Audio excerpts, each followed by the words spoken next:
What's up everyone, how are you all? Today we are back with another blazing Naruto story. What if Naruto was banished and returned with the power of creation itself? If you enjoy, then please like, share and do comments. And also check the description to original creator of this beautiful creation. Voices whispering from looming bodies. Eyes glaring at him from others his age. Simply staring at intangible shadows as they flickered across walls. Rain falling down on him as he walked home. Gazing up at the darkened sky and wondering when it would stop. This is loneliness. Naruto knew it, could feel it in the very marrow of his bones. He tried talking to others, to be friends. Words were elusive and Naruto could never manage to get his point across without looking like a fool. So he stopped and began withdrawing deeper and deeper into himself. Naruto didn't talk much anymore. A chat with the Hokage every once in a while and a few stilted conversations with Teuchi and Ayame was all. Sometimes he would hear voices though, other versions of himself with glowing red and violet eyes. They were always watching him, always reminding him of that night. It was better to ignore them. This is darkness. Truly, he felt emotions he shouldn't sometime. An old lady who'd spit in his general direction was close to having her head ripped off. It would have been so simple. Naruto knew he had power, knew how to access it. But no one else could know. They'd kill him, that's what his dad had said. This is life. But his dad was dead now and Naruto was alone. He was always alone, always searching for a way to heal the wrongness he felt inside. It wasn't the Kyuubi's fault. He knew the fox was long gone, only leaving behind a dark gift. This isn't life. This is living death. Alone, in his room, Naruto grasped onto this power. He molded it as he wished, creating many different shapes. He found a strange solace from those shapes. They followed his command, combining and splitting. Yet it was not enough. Naruto did not know how long it took him to tire of the shapes, only that he was ready to move on to something else. This is boring. Naruto needed something more. He retreated into his mindscape once more. It was pitch black. The only source of light came from the center. Naruto walked to the center, lights casting an eerie orange glow on him. Before him lay the body of the Kyuubi, glowing brightly. Naruto smiled and scooped up a bit of the Kyuubi's chakra and began molding it. A sphere, a cube, a dodecahedron. None were outside the range of his abilities.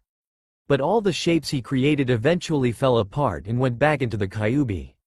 It wasn't fair. It wasn't the Kyuubi's anymore. It was his. Furious, he gathered all of the chakra together and formed it into a giant sphere. Rising in the air above him, it slowly combined. Naruto had created a blazing sun to illuminate his mindscape. Naruto looked at it, not amazed as he'd been the first time he'd done it, but disinterested.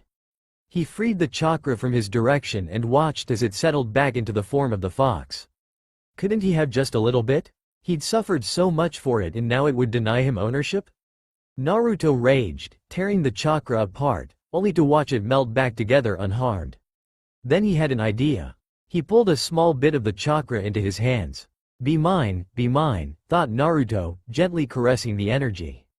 The chakra went into his hands, disappearing from sight. His body started to glow and the energy rushed through his veins. Naruto had never felt more alive. His eyes flashed red, blue, and then purple before settling on blue once more. His body crackled with vigor and slowly the glow disappeared. This is true strength. Instinctively, Naruto cupped his hands around a small space of air. Concentrating, Naruto ground his teeth as his hands glowed. The light went from his hands into the thing he was making. It was small, just a small glowing light. But to Naruto, it was something ethereal. He gently touched it with a finger and watched as his finger went through it. He grinned suddenly and commanded the light with his mind. The little light zoomed upwards and took a place in the sky. It twinkled and shone like a beacon in the darkness of his mindscape. He'd created a star. Naruto was giddy with excitement. The process hadn't used up a discernible amount of chakra. He nodded to himself and cupped his hands together once more. Stars flowed out of them and flew to join the other one in the sky. They crowded together in a happy jumble. Naruto stopped making them and examined his work. True, the sight of all these stars lightening up his mindscape was cool, but that was it. It was just stars and the darkness. A sky, Naruto suddenly said to himself, I need a sky, or at least some colors. Then he frowned. How was he supposed to change so much at once? I could, he thought before being ripped viciously from his mindscape. At 7:37 p.m. on a rainy fall night, the malevolent chakra of the Kyuubi was felt by the citizens of Konoha once more. Cups fell and shattered. Conversations flew to a sudden halt. Chairs were shoved aside as people stood and looked in the direction of the chakra source. The look on their faces ranged from apprehension, anger, to outright fear. At that moment, the third Hokage, Hiruzen Sarutobi, rose from his desk. He pressed a button on a wall and spoke into an intercom. Inform all ninja to initiate code N09. Send a squad of Anbu after me to Uzumaki's house. Yes sir, replied his secretary. Sarutobi tossed off his baggy Hokage robes and donned his old battle outfit. Doing a couple quick shunshin, the Hokage rushed through the village. 2 minutes later and the Anbu squad joined up with him. At a single nod, the group changed into a different formation with Sarutobi in front. A minute later and each ninja entered Naruto's apartment via windows and the front door. The scene in front of them was not one they expected. The apartment was lit by a single candle flame. Sitting on the bed was Naruto, his hands cupped around something and his mouth formed in spoken words. Naruto did not acknowledge their presence. His head was held down, messy hair covering his eyes. His shadow hung over him, looking quite menacing and evil, and made some of the Anbu uneasy. Sarutobi signaled for a couple ninja to check the exits and rest of the apartment complex. Slowly he tapped Naruto on the shoulder. There was no response. Genjutsu, thought the old man. He raised the blonde's head up to get a better look at him. The whites of Naruto's eyes showed and he continued whispering. Reading his lips, the Hokage was able to put together the semi-coherent train of thought of Naruto.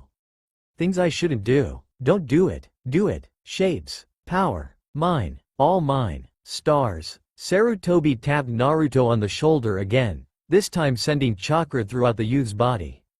The Jinchuriki stopped whispering. His eyes rolled back, but instead of their normal blue was a vivid at the random intruder in his house and interruption of his meditation. Naruto began to scream and flail wildly. Quickly an Anbu restrained Naruto and shoved a chloroform rag in his face. Naruto tried to resist but his vision began fading black. The last thing he saw before total shutdown was the face of his clock, which now read 7:42. Naruto blearily blinked his eyes open. A bright light shone in his eyes. He hissed and tried to cover his face with his hands. Only his hands were strapped to his sides and he was strapped down to a metal bed. A heavily scarred man entered his field of vision. He wore a bandana and a grim unforgiving expression covered his face. Who ordered you to attack the Hokage? Drip. A water drop fell on Naruto's head. No one. Drip. He could see his surroundings a bit better now. A table to his right carried various metallic instruments. Darkness lay in front of him. He could only guess the gruesome torture devices that might be behind him. Then why did you? Drip. Because I was scared and didn't realize who he was. Drip. What were you doing so that you didn't realize we were there? Meditating, Naruto said quickly. Drip. He'd beaten the timer. Deep meditation. Drip. He wasn't going to answer that one. This guy wanted him to talk. Naruto had to give but not give everything. I know what you were really doing. Drip. A short silence passed. Then why am I here? Drip. Drip. Drip. Drip. Drip. Naruto didn't like the noise. He closed his eyes and traveled to his mindscape. The stars still hung high in the air. One floated gently down at his command. He converted it back into energy and put it back within himself. If he could command his chakra to do things, that meant he could order his body to do things also, right? Stop hearing the noise of the water drops. Stop feeling the water. Naruto opened his eyes. All had taken place in a single blink. The man stared at him intently then left abruptly. The man was Ibiki Morino, head of the Anbu Interrogation and Torture Department. Ibiki walked out of the room and stood beside the Hokage. Each looked through a one-way window at the blonde Jinchuriki. I believe he is casting genjutsu on himself, Hokage-sama. I think so too, however that's not the point. He's using the Kyuubi's chakra. He hasn't used it beyond one tail yet, but it could happen at any time. Should I break him out of his genjutsu? Yes, I want to talk to him and examine the seal. Naruto was alone again. No, he was not alone. He had the stars and the darkness. Retreating once more to his mindscape once more, Naruto looked at his stars. Then he looked at the darkness. Suddenly he realized something important. There was darkness because there was no energy in those parts of his mindscape. If he spread the energy around, then he could easily make whatever he wanted. Naruto singled out a star. It flew a little ways from the main group, but did not come to him. He gave it one command. Explode. The star grew brighter and brighter, and then there was a loud boom as it went supernova. Naruto was momentarily blinded. He rubbed at his eyes, then looked at the dust that hung around in the sky. With a wave of the hand it spread into a thin layer and became his sky. He made it a variety of different colors, purples cascading into blues with reds crashing in randomly. He grinned, "That's good." Then Naruto looked at his feet. There was no actual ground, only darkness. Instead of destroying another star, Naruto used some of the energy he still had to form a beach at his feet. The white sand flowed in between his toes, the gritty texture unfamiliar. Naruto used most of his remaining energy to create a black ocean. The waves crashed into the shore, slurping and smacking at his feet. Stepping into the water, he smiled. "That's good." This world was beautiful. The absence of noise and other people only made it more appealing. Colorful skies, a peaceful beach, twinkling stars within reach whenever he needed them, it was perfect. And all mine. Suddenly, Naruto started laughing. He was laughing loudly and gladly for the first time in a while. He launched into a nonsensical dance and twirled around and around. "Dance with me," he ordered. The sand heaved forward. Silhouettes of people came together. Clumsily rising, they happily joined in on the frolic. The ocean flowed together and formed its own people. Beautiful and as graceful as the ocean itself, these figures also began to elegantly dance. Perhaps the best was the stars. Each star became a little person zooming across the sky, then skipping along the water's edge. Naruto happily jumped from partner to partner. He laughed as a star person danced on his head. Then it was almost all ruined. A small tap of unknown chakra entered his chakra network. Naruto ground his teeth in frustration. Why couldn't they leave him alone? Almost instinctively, a red shield appeared around him. Smirking, Naruto silently commanded, "Don't let them interrupt me." He's not snapping out of it. A water woman bade him to dance with her. Naruto bounced over to her. They twirled around and around together. "Try more chakra. Naruto. Naruto, can you hear me?" The sky blurred around him, and Naruto smiled. "Get a Yamanaka down here." Naruto looked out upon his world. The perfect world where anything and everything was possible. Nothing bad ever had to happen. Not as long as he was here. "Naruto. Snap out of it. Stop casting the genjutsu. Something so simple. We're detecting another surge in Kyuubi chakra if we keep trying to pump our chakra into him. Dash. Something so natural. Naruto. They would never take it away. Would you like to play a game?" Naruto hugged a board game to his chest, looking at the Hokage with those bright blue eyes and a hopeful smile on his face. It wasn't the first time he had come in asking that. Earlier that week he'd come in, but the Sandaime had been out dealing with the Cloud Hyuga incident. They had such ridiculous demands, and they'd taken a father away from his son. "Please? It won't take long, I promise," pleaded Naruto. His eyes got big and he gripped the game tighter. Sarutobi sighed and was about to agree when Kotetsu barged into his office. "Urgent message from Cloud Hokage-sama," he said, handing him the decoded message. Sarutobi frowned and opened it. Wasn't it enough to have the corpse of the one who had killed their ambassador without reason? Granted, it was actually the man's twin brother, but still they didn't know that. While he was reading it, something fell on the ground with a clatter. He looked up and saw the board game in pieces on the floor. Game pieces and cards were scattered everywhere. And Naruto was gone. That was the last time Naruto had ever been in the Hokage's office. Now he sat there glaring at the Anbu who had managed to break the genjutsu. Tenzo ignored it and calmly awaited orders. "What's your name, wooden man?" the boy asked softly, still glaring. "Classified." Naruto gripped the sides of his chair tightly and a low growl built up in the back of his throat. He hated the man. What right did he have to take away something that didn't belong to him? It was Naruto's world, always would be. He'd been enjoying his frolic when it happened. There was a ripping sound and giant holes started to appear everywhere. The dancing sand and water people had simply collapsed and lost their form. The stars faded away, as if they were never there. Out of the holes, giant wooden tendrils had emerged and tried to grab Naruto. The boy roared and used the Kyuubi's chakra to repel them. Creating a shield, he quickly rebuilt his world. Then he left his mindscape. A part of him anyway. It was the only way. He could conceal the chakra, and go there again later. Really, the blonde should have concealed it in the first place, but, the euphoria of having all that power, it had made him careless. And now this man who could control wood and subdue the Kyuubi's chakra had appeared. Naruto narrowed his eyes. He could kill the man right now. Just grab a hold of the power and tear him into pieces. It would be so easy. Just like before. Naruto, I need you to listen to me. Don't ever use that chakra. It's evil. Even in life or death situations, don't use it. After you've used it the first time, there's no going back. You just won't be able to resist. But his dad wouldn't like it if he killed the man. And he'd already disobeyed his dad once today. Fine, the man can stay alive, for now. His grip on the chair loosened and he stopped glaring at the Anbu to look at the Hokage. Naruto, Sarutobi began. Do you even know what you were doing? I was just bored, so I started meditating and I ended up in a dark place.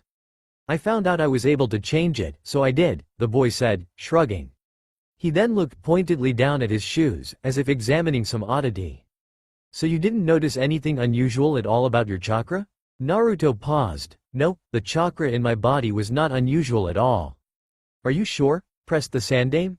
The room was suddenly tense, everyone unconsciously leaning in to hear the Jinchuriki's answer. Naruto lifted his head, stared Sarutobi straight in the eyes, and said, yes, I'm sure. I would have let you know if my chakra started acting weird, Hokage-sama. His voice dripped with sarcasm and his eyes glared into the Hokage's as if he was issuing a challenge. It forcibly reminded Sarutobi of the situation. He was not here as the boy's Oji-san, but as the Hokage. And as Hokage it was his job to protect the people of Konoha, which in this case meant dealing with the anomaly that Naruto had created. Naruto, Sarutobi warned, his voice growing louder in intensity, your chakra was not normal today. You cast what is known as a genjutsu on yourself and then began to affect other people of Konoha. His eyes stared down those young blue ones, hammering his superiority over the boy into them. You knew something was wrong but continued on anyways. The first time I will excuse for maybe you truly didn't know what you were doing. But when we brought you back here, you again activated the genjutsu, this time consciously deflecting all attempts to bring you out of it. It was only when your genjutsu was ripped to shreds that you came out voluntarily. So I would prefer you not lie to my face, Naruto. The boy didn't even blink, much less back down. I apologize, Hokage-sama. I had no clue that the villagers were so weak. Nor did I know that something so minor as a genjutsu would land me in the T&I department as if I were enemy instead of a 7-year-old. It won't happen again, sir.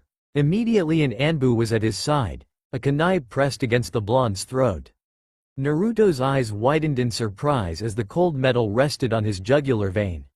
Then they settled into indifference. You will respect the Hokage, you brat, hissed the Anbu. The Jinchuriki merely looked at the masked female and smirked. She growled and the kunai cut his throat slightly, a line of blood appearing.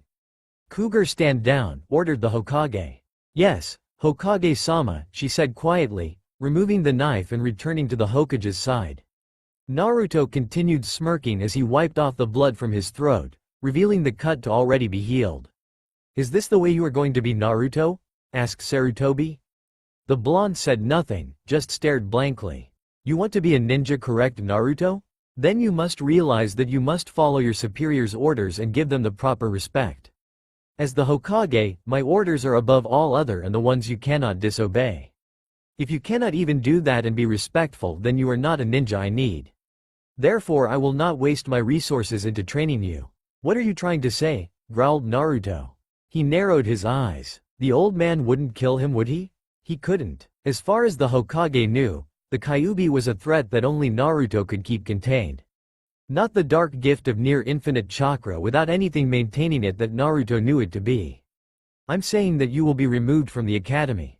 You will then have several chakra restraining seals placed upon you. That way you will no longer be a danger to yourself or the village. No, the boy said quietly, mostly to himself. Sarutobi ignored him and continued. You will be returned to the orphanage and be enrolled in the civilian elementary school. I'm sure you'll find something else to aspire to. Naruto said nothing, his mind reeling from shock. Taken away from the academy? My chakras sealed away? How will I protect myself? He wouldn't be able to, and the old man knew it. My world, the second his chakra was sealed, it would be gone.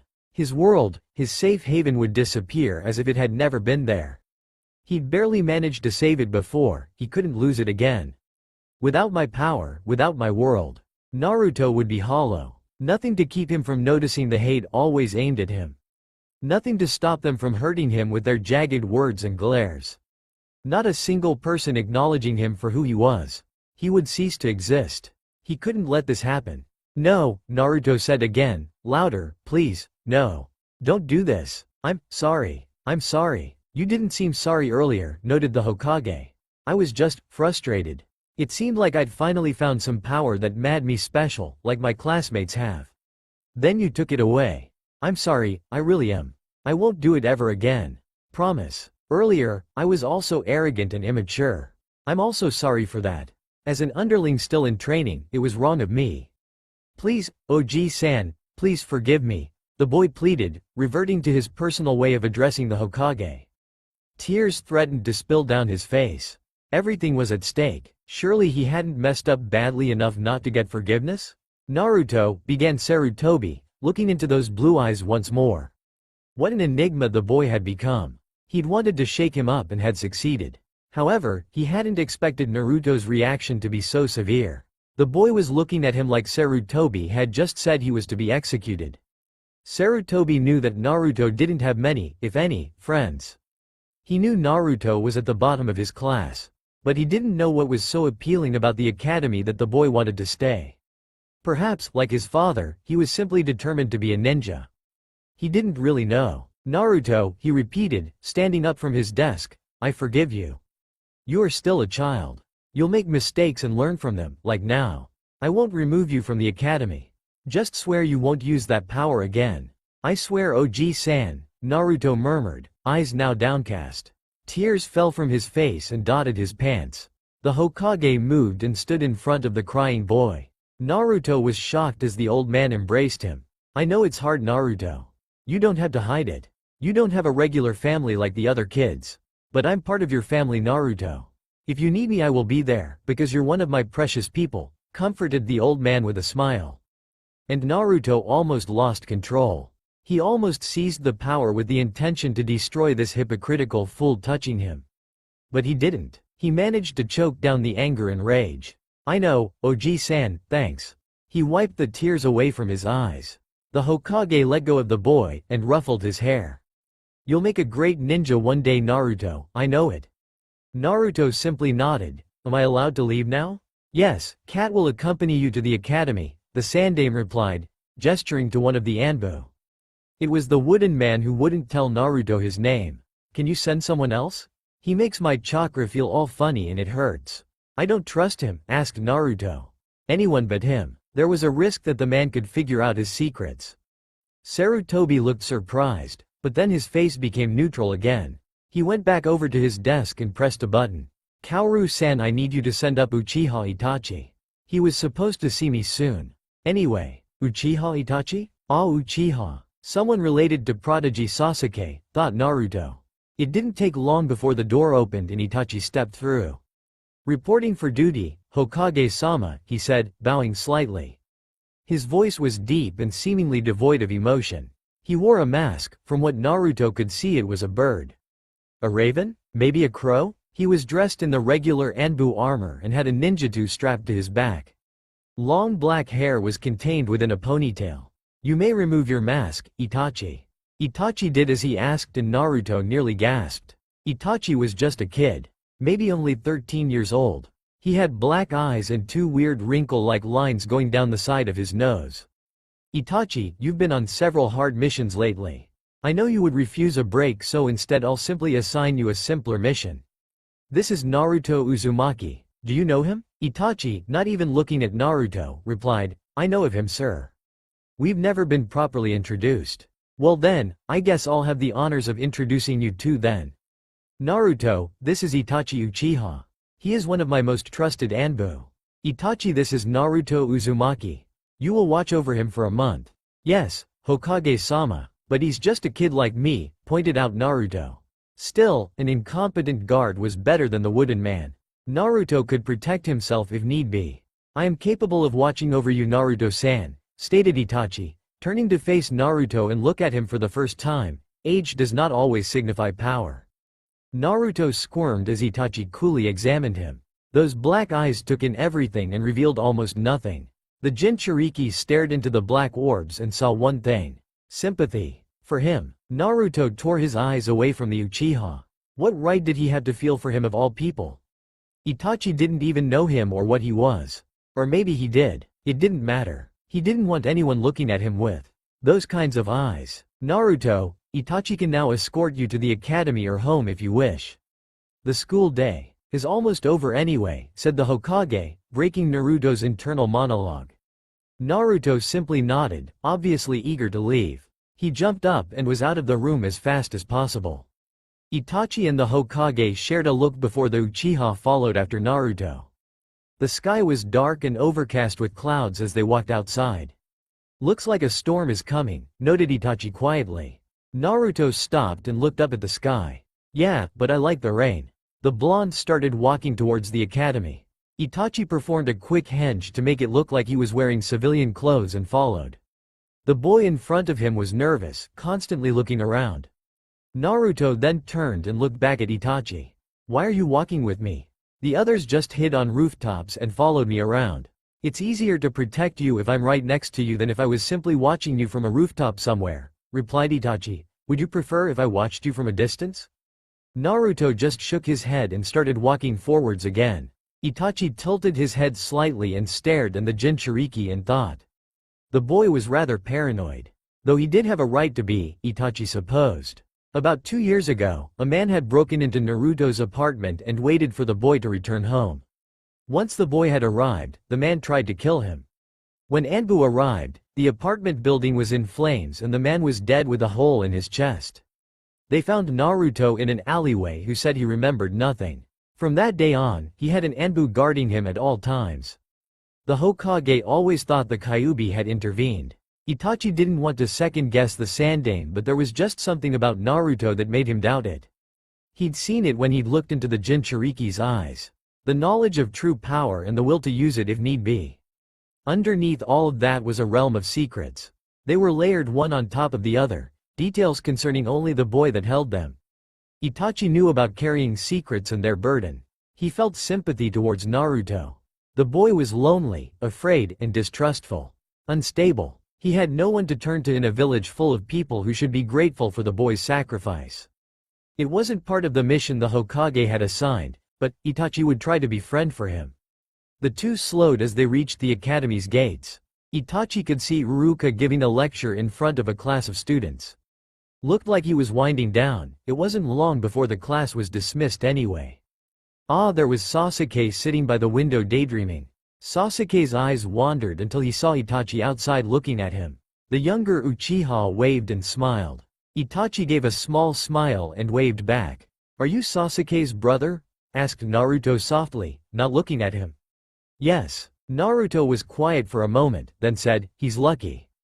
Itachi was about to respond when a large object launched itself at him. He looked down and saw Sasuke's arms wrapped around him, while Sasuke smiled up at him.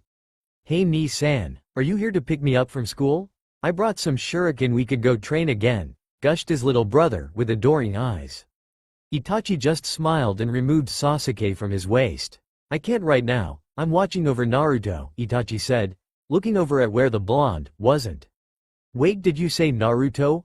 Asked Sasuke in confusion. Itachi looked up the street and caught a glimpse of the boy's orange t-shirt.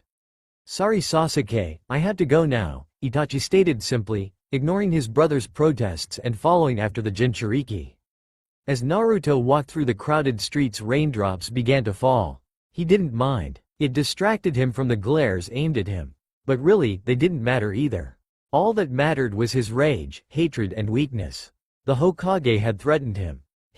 The man had let him down more times than he could count and then babbled about Naruto being one of his precious people. It made him sick with anger. He was angry at everything, himself most of all. He'd been so stupid, basically shoving his secrets out in the open for the Hokage to see. Naruto should have played dumb. He should have played the OG-san card from the very beginning. It was too late now. Now the Hokage would be wary of him and his decisions. The rain fell harder and Naruto clenched his fists, fingers digging into his palms. I need to be able to control the power. To the point where no one can threaten to take it away, he thought quietly. He began to run. Don't let anyone know the truth about you. They'll kill you and I won't be able to save you. The echo of father's voice ordered in his mind. I know, I won't, Dad. Trust no one. No one trusts me anyway, Dad. Above all, don't use that power. Ah, sorry, Dad. Can't keep that promise. The villagers simply stared as the blonde boy ran past them. Some probably thought the rain was covering his tears. But he wasn't crying. He was scheming. He would get stronger no matter what the cost. He would protect his world. You can't control me, old man, and you can't stop me. Night had fallen and Itachi supervised Naruto's apartment from an adjacent rooftop. It hadn't taken much to catch up with the boy earlier. He began hiding on rooftops and following him, as Naruto had put it. The blonde was more comfortable that way anyway. At least it's not raining anymore. The sky had cleared up considerably. Itachi could just make out the outline of the crescent moon in the dark sky. It was peaceful, more peaceful than home. The Uchiha sighed. His father didn't trust him much anymore. Things were getting tense in the clan compound. Gone was the daily chatter and gossip. It was replaced by whispered secrets and shared looks. Shisui, his cousin, his best friend, the person he loved like a brother, was watching him like he was an enemy. It hurt. It was like being a crow among sparrows. Or a fox among dogs, he thought, reminded of Naruto once more. He was an enigma to everyone. His father believed him to be an agent getting information from Anbu. The Hokage thought he was a double agent, instead getting information from the Uchiha clan. Honestly, he didn't know what side to be on. Itachi simply leaned towards the Hokage's side because he didn't want there to be any violence. The Uchihas were planning a coup. Danzo and the council wanted them stopped with any means necessary.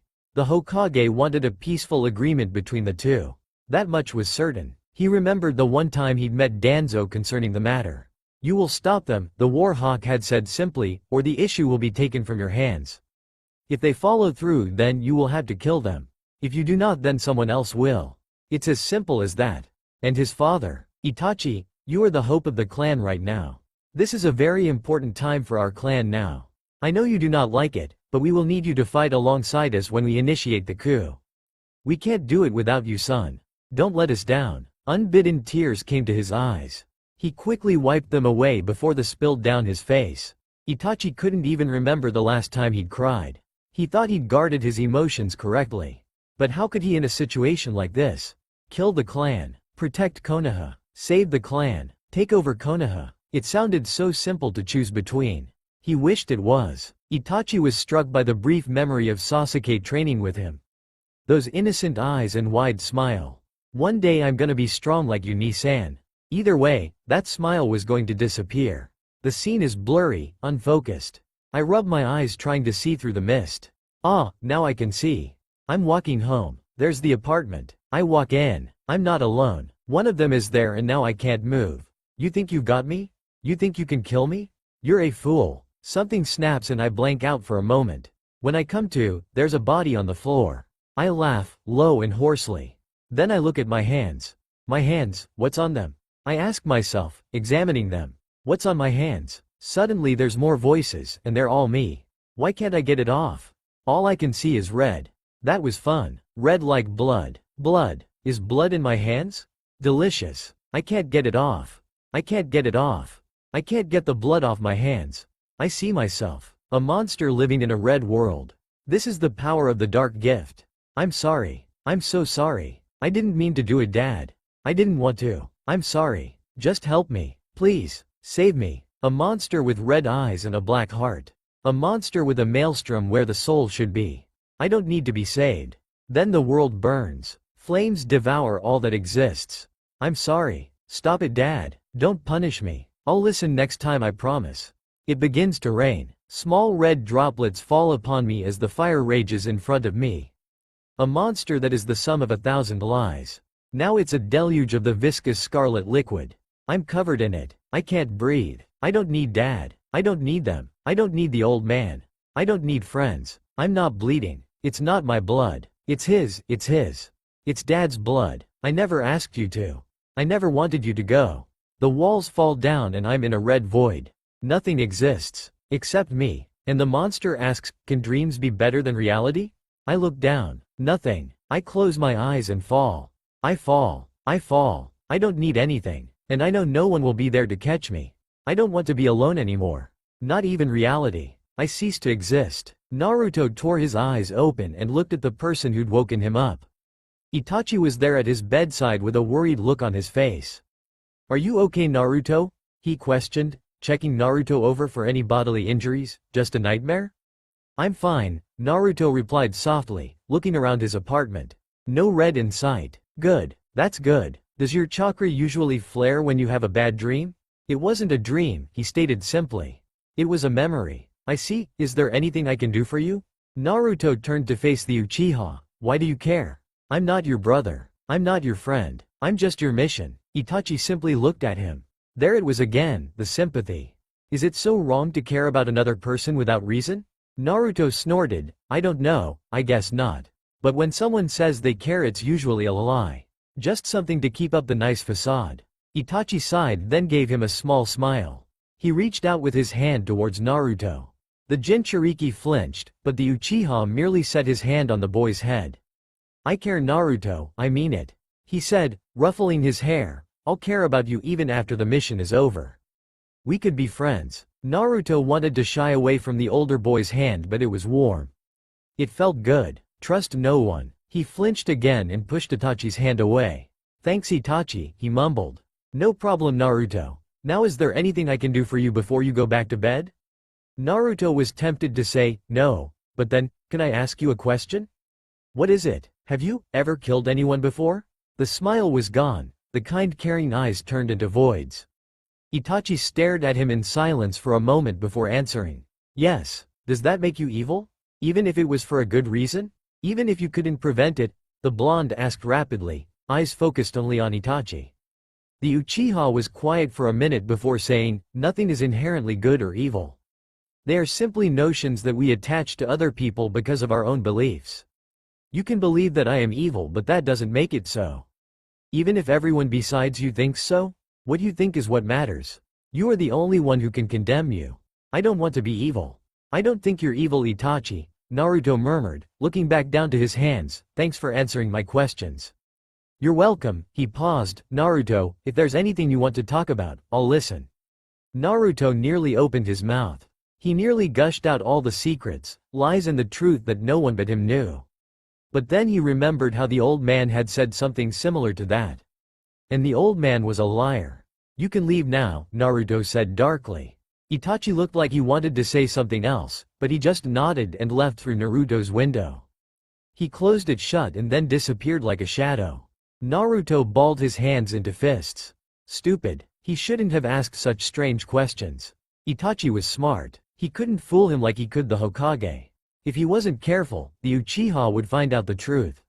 Then Naruto would die. But would it matter? While I'm alive, I'm thinking of doing horrible things to them. Like they do to me. Naruto hugged his knees to his chest. I don't want to be evil. But I think I am. The sun rose and people awoke and rose with it. The air was full of bird songs, yawns and the rustling of store owners opening their shops. It was sunny, very few clouds, and smiled. This is what he loved about Konoha. He watched as kids laughed and played ball in the street. Everything was at peace. Suddenly a shadow loomed and covered him. The air felt colder and the hair on the back on his neck rose. Itachi looked up and saw Naruto staring at him from his balcony. Are you ready to go? Itachi asked. Naruto didn't reply. The boy went back in the house. It wasn't long before Naruto came out the door and stood beside Itachi briefly. Let's go. They walked silently down the streets. He's not looking all around like yesterday, Itachi noted. Naruto just looked ahead and walked forward. When he walked past, people moved out of the way. Neither acknowledged the other. It was like he was in his own self-contained world. It was strange. This Naruto exuded a more confident impression than the one from before. The villagers noticed it too, and they didn't send their glares or hateful words. We're here, Naruto said, interrupting his thoughts. Itachi looked up and saw the academy gate. So we are. He saw Iruka standing in front of the building greeting his students as they headed inside. Iruka was more than capable of watching Naruto for the school day. He'd be able to go back home and rest. "I'll see you later, Naruto." The boy ignored him and walked towards the building. Itachi turned to leave when he heard a cry of "Ni-san." His little brother rushed towards him, his school bag nearly flying off his shoulder. Sasuke stopped in front of him and caught his breath before looking up at him. "Why didn't you come home last night, and what are you doing hanging around that Naruto kid?" Sasuke demanded with a pout, "And don't run away like last time." "It's an official mission, Sasuke. I had to guard Naruto for a month. That's why I didn't come home." Sasuke considered this. What's so special about him? He's not very good at anything in class. "He is special, he's the last person of his clan," Itachi replied, creating the half-truth on the spot. "The Hokage wants me to protect him from anyone who wants revenge on his clan." "I've never heard of the Uzumaki clan. You live in a village of ninja, Sasuke. There are secrets. You should know that." "Okay. I believe you," his little brother declared, "but are you always going to be watching him?" "I want to show you my new shuriken technique." Itachi gestured for his little brother to come closer. Sasuke smiled and did so, only to be poked in the forehead. "Sorry Sasuke, another time." Sasuke pouted while rubbing his forehead. "You always say that and then you never have the time." "I will this time, I promise," Itachi smiled, then became serious. "Will you do me a favor, Sasuke?" "Huh? What do you need, Ni-san? Would you look out for Naruto? He needs friend, someone his own age. I think you two would get along." "I'll try," Sasuke agreed dubiously. "Thank you," Itachi said before using a body flicker to essentially disappear before his brother's eyes. The younger Uchiha crossed his arms and frowned. How was he supposed to become Uzumaki's friend? The guy barely said anything. His eyes widened as he heard the sound of a raving pack of fangirls approaching.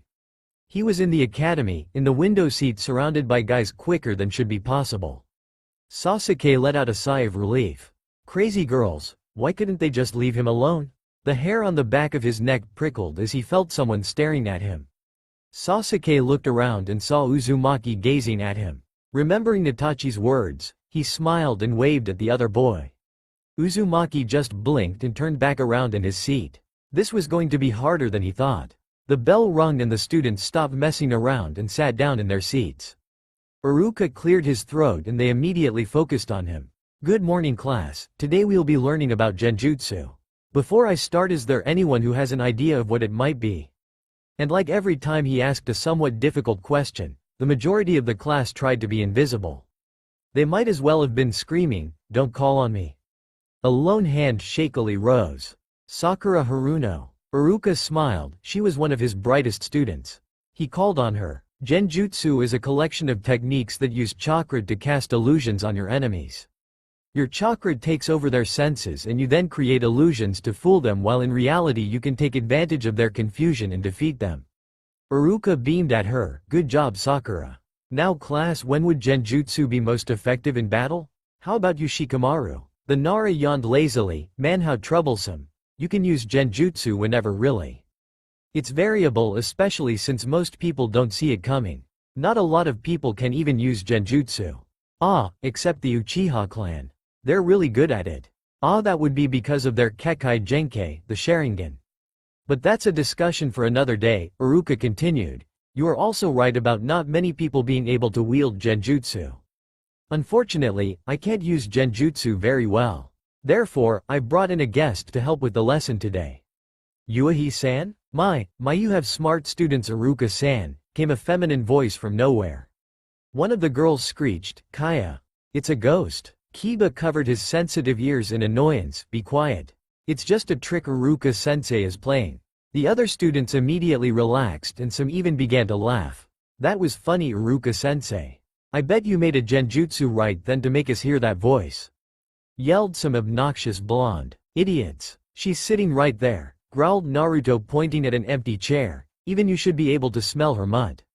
Kiba snarled in response and then took Uzumaki's advice. His eyes widened. "He's right, she is really sitting there." "Kai," the voice said. A young woman appeared to materialize on the spot. She had long black hair and red eyes and appeared to be in her early 20s.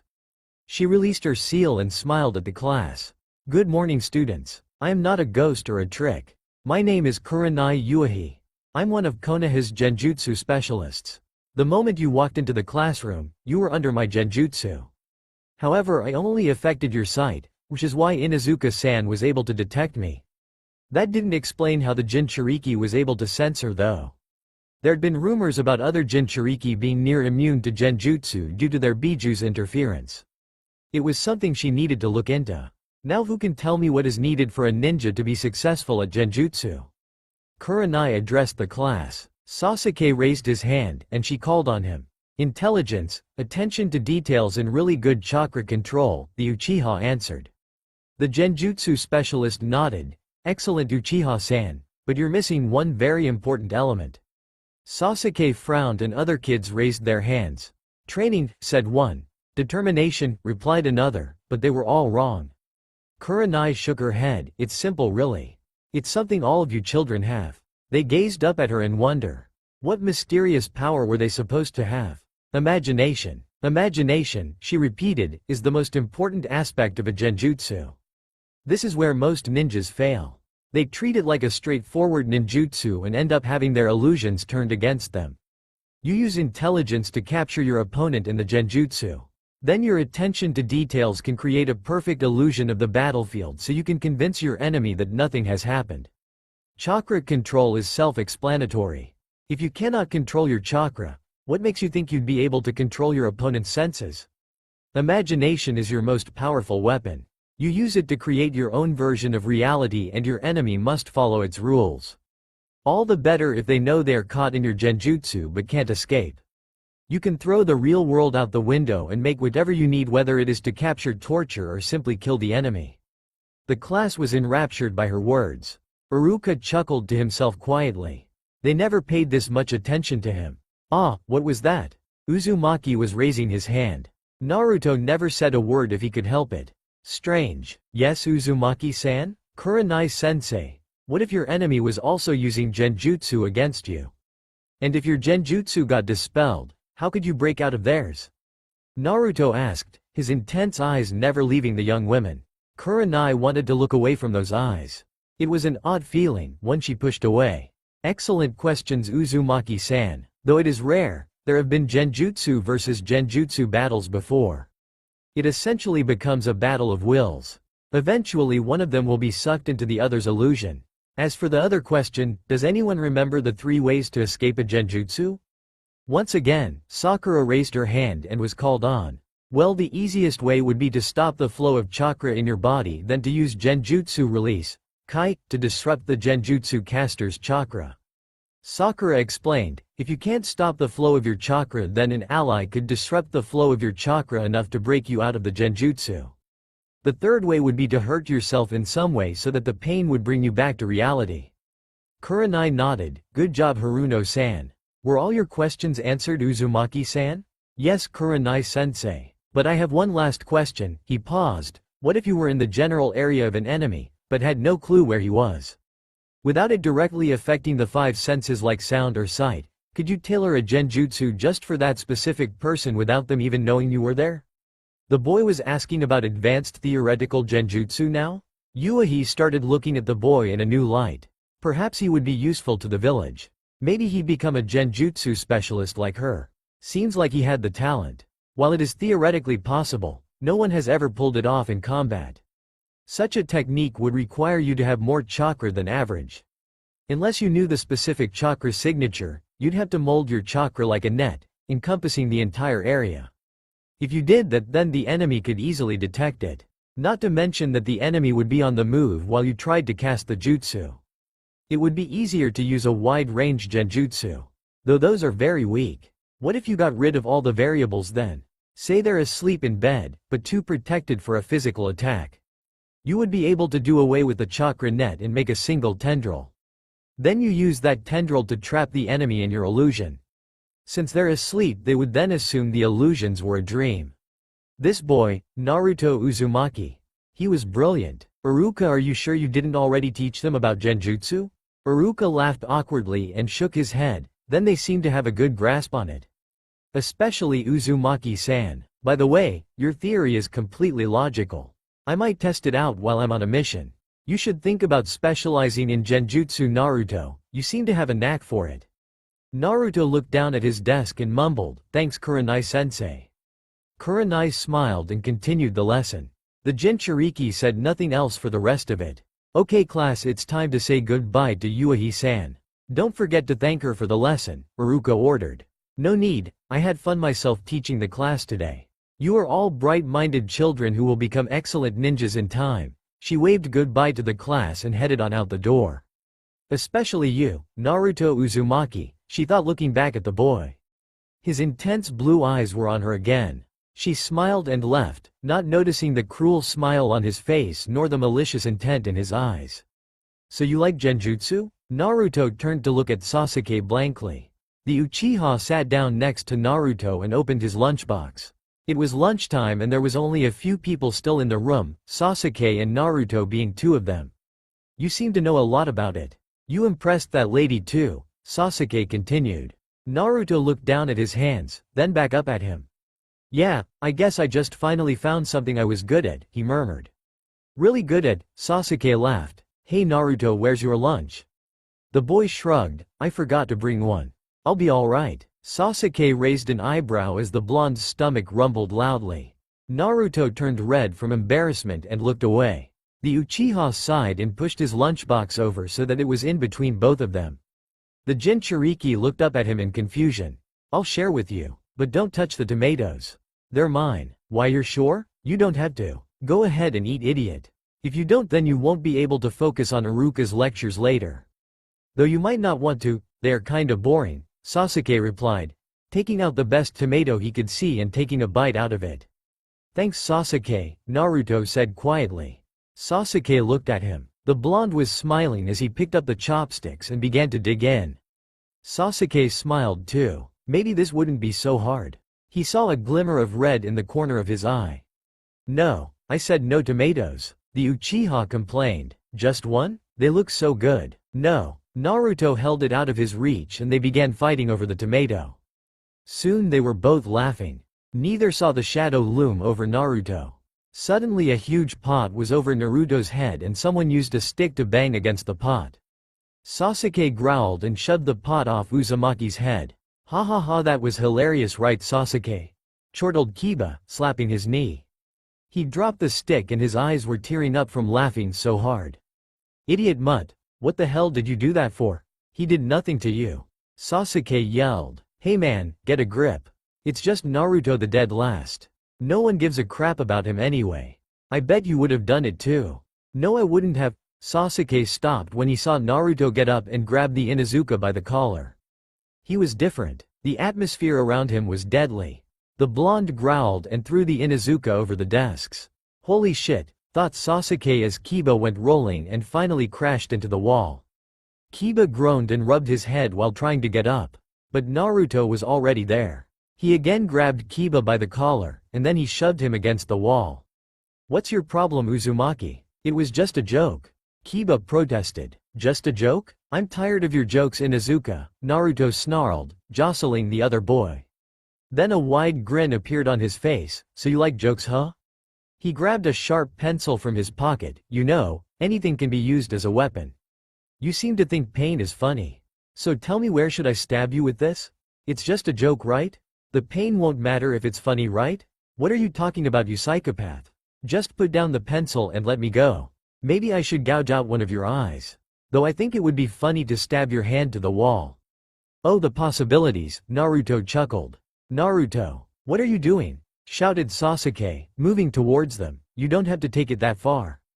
"Be quiet, Uchiha. This has nothing to do with you," he ordered coldly, looking Sasuke in the eye. Sasuke froze in place. Never before had he felt such fear. And his eyes, they weren't normal. Instead of their usual blue, they were shifting from violet to red, swirling around like a whirlpool. The Jinchuriki smiled. "This looks like a good spot." He pulled his hand back, then plunged the pencil forward. Kiba closed his eyes, screaming silently. Sasuke watched in horror as the pencil came closer.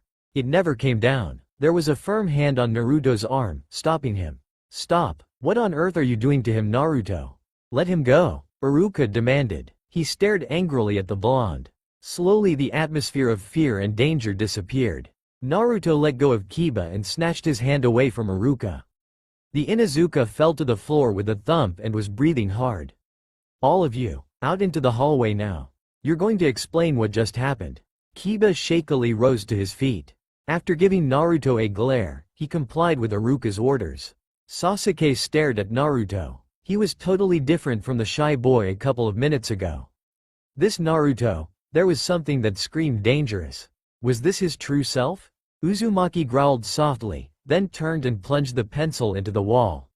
He smiled and left it there as he walked out to join Kiba in the hallway. Sasuke looked at the wall. At least half of the pencil was sunk into it. "Impossible. Come on Sasuke," Iruka said, gesturing for him to hurry up. The Uchiha joined the other two in the hallway, looking warily at Naruto. He stood in between the two other boys and waited for Iruka. Iruka came out of the classroom and glared at each of them. "Someone better start explaining," he ordered simply. Sasuke looked at the boy standing beside him. Kiba was tight-lipped and angry, not even looking at Iruka. Naruto was gazing at the floor like it was the most interesting thing in the world. Sasuke sighed and looked at Iruka. It was up to him to tell him what happened. So he did. "So, is what Sasuke said right? Kiba? Naruto?" Iruka asked. The Inuzuka looked up at his teacher and nodded, then looked away again. Naruto kept his eyes on the floor. "Naruto." The boy looked up. "Is that what happened?" The corner of the Jinchuriki's mouth quirked as if he was about to smirk. "Yes, Iruka-sensei." "Okay then." "Kiba." The Inuzuka flinched. "You were wrong to play a prank on Naruto in the first place. Especially since he'd done nothing to you. Apologize to him now." Kiba started to protest, but the look on Iruka's face warned him not to. "Sorry," he muttered angrily. "Good. Now Naruto. Your reaction was uncalled for. The moment you threatened to stab him you were in the wrong. You don't threaten your classmates. Now it's your turn to apologize to him." "It wasn't a threat. It was a promise." Uzumaki smirked and turned to look at Kiba. "Ah, I'm oh so sorry Kiba." "Naruto." Iruka just sighed and rubbed his head in frustration. "Sasuke, Kiba, go back to class." "I'll be there in a moment." The two boys obeyed. Kiba took the chance to whisper, "Freak," as he passed by Naruto. The Jinchuriki laughed. "I think you forgot something, dog boy." Kiba turned back around to see Naruto holding another pencil. He face blanched then turned red with anger. He was about to charge the other boy when he felt a hand on his shoulder. "Don't be an idiot, just come on," Sasuke said, pulling the Inuzuka towards the classroom. When they left, it was quiet. Naruto put the pencil back in his pocket and began humming. "Are you taking any of this seriously, Naruto?" "I am taking it seriously. The moment Kiba did that to me he became a threat to be stopped. It was pure self-defense." "No Naruto. It was wrong of you. You're not enemies. You're classmates for God's sake. And still you threaten him and you won't even listen to what I'm telling you." "I'm listening, Iruka-sensei. It's just that you're the one who's wrong. If we were ninja and he attacked one of his teammates for no apparent reason, then he'd be punished severely. That's not what happened, Naruto." Iruka took a deep breath and made a decision. "Naruto, you have detention after school for the rest of the month." The Jinchuriki snarled, "What? He started the whole goddamn mess. Is he getting away scot-free?" Quote. Kiba realized he was wrong and said he was sorry. "You continued to antagonize him and you still think you were in the right. Starting tomorrow you'll stay after class and help clean up or whatever chores I decide to have you do." The boy was literally shaking with anger. He began to take deep breaths to calm himself. Slowly his body stopped shaking, though his hands still trembled. "Fine. Can I go back to class now?" "Yes." Naruto went back into the classroom. Everyone's eyes were on him, but he didn't care. He trudged back to his seat. "You okay?" someone asked him. He turned around to look at them. "Sasuke again. It doesn't concern you." The Uchiha looked angry now. "Geez, I was just asking. I mean, we both know it was Kiba's fault and all, but—" "Leave me alone," interrupted Naruto. "Don't talk to me. Don't associate yourself with me. We aren't friends. We aren't anything besides classmates. If you keep trying then the only thing we'll be is enemies. I'll say it again. Leave me alone." The blonde then turned back around and put his head on his desk. A part of him thought he was being cruel to Sasuke.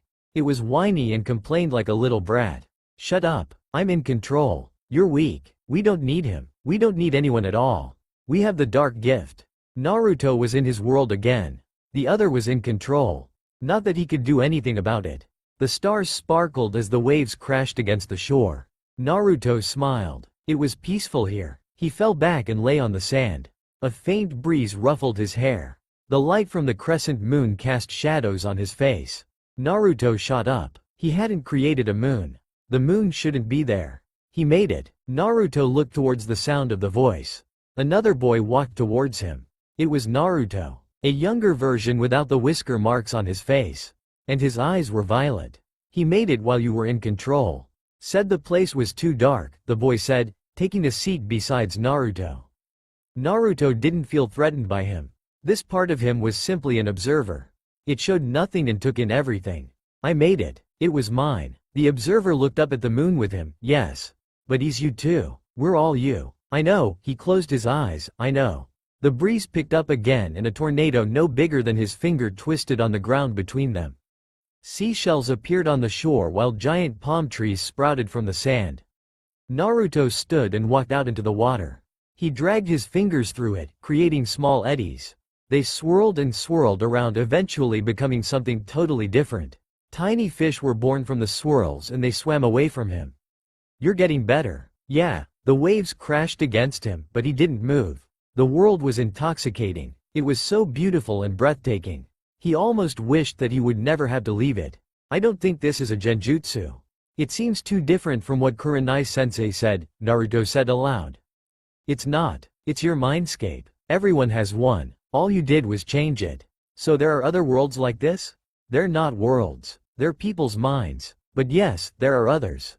Why? Do you want to see? Yes, he replied. It didn't bother him that this part of him knew more than he did. The observer was smart. He'd always been smart. Look, the observer said, pointing out to the ocean, there's a doorway. Go through it. Don't wander aimlessly or go too far. You'll get lost and you won't be able to come back. Okay. He looked back at the ocean. Sure enough, there was now a door hovering over the black water. It was a simple door. Black with a white frame. With a thought, he was able to walk on the water towards it. Naruto then stood in front of it. His hand gripped the door handle. He looked back at the observer. The other him simply nodded.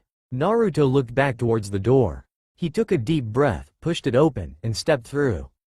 There was a flash of light and he was momentarily blinded. He rubbed at his eyes until his vision returned. When Naruto opened his eyes and saw what was around him, he gasped. Wow! Naruto was surrounded by a sea of grass. He stood on a yellow pathway that extended in a huge circle. In the middle of the circle was a fire pit. A small tendril of smoke rose from it. The fire had gone out a long time ago. Naruto looked around the circle. There were 8 other doors besides the one he had just come from. It was weird, but they all felt connected, his door included. Maybe that's why these were in a circle. It represented the connection. Naruto gazed beyond the circle. There were other doors, sure enough. But those doors were isolated, unlike these.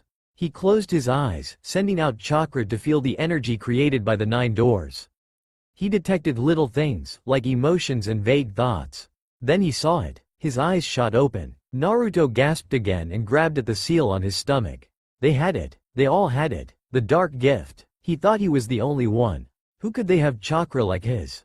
It made no sense. Was there other demons? Was it possible that there were others like him? No. No way. It had to be a trick. They couldn't have the dark gift. His dad had given it to him. Only him. He frowned. He'd just have to open one of the doors and find out. Naruto looked back at his door, memorizing it so he wouldn't get lost like the observer said. Then he turned around and walked towards the closest door. This one was a tan color with a rugged red frame. Naruto put his hand on it. It felt like sandpaper. Suddenly he could feel the thoughts that came from beyond this door. He knew who they belonged to. It was a boy, like him. Around his age too. He saw a blurry picture of the other boy playing in sand. Then the boy looked straight at him and Naruto knew the boy could see him. Who are you? What do you want? Naruto was scared. He took his hand off the door and began to run for his own. Don't run. You won't escape. The tan door suddenly swung wide open and a vortex of wind was pulling Naruto towards it. Naruto screamed as he was sucked up into it. He tried to grab the edges of the frame before he disappeared inside, but he couldn't. He vanished into the darkness of the door. All was quiet. Then the door slammed shut. Naruto blearily opened his eyes. The hot sun cast down on him. He looked around. Sand was everywhere. He saw small dust devils moving across the dunes. He sat up and rubbed his head. How'd I get here? I brought you here. Now tell me who you are before I kill you, ordered the boy from before. Naruto stood and faced him. The boy in front of him had red hair and a tattoo on the left side of his forehead. Dark rings surrounded his jade eyes and he had no eyebrows. He wore a black shirt and pants along with a white sash. On top of the white sash, there was a brown one. This one looked like it was supposed to carry something, but it wasn't right then. I'm Naruto Uzumaki. Who are you? The redhead hesitated. I'm known as Gaara of the Sand. Why are you here? Never mind. He made some strange gesture with his hand. The sand in front of Naruto disappeared and was replaced with a small oasis. Naruto blinked in surprise. He'd used it. The dark gift. There was no denying it now. They were the same. Put your hand in the water, Gaara commanded, and call upon your memories.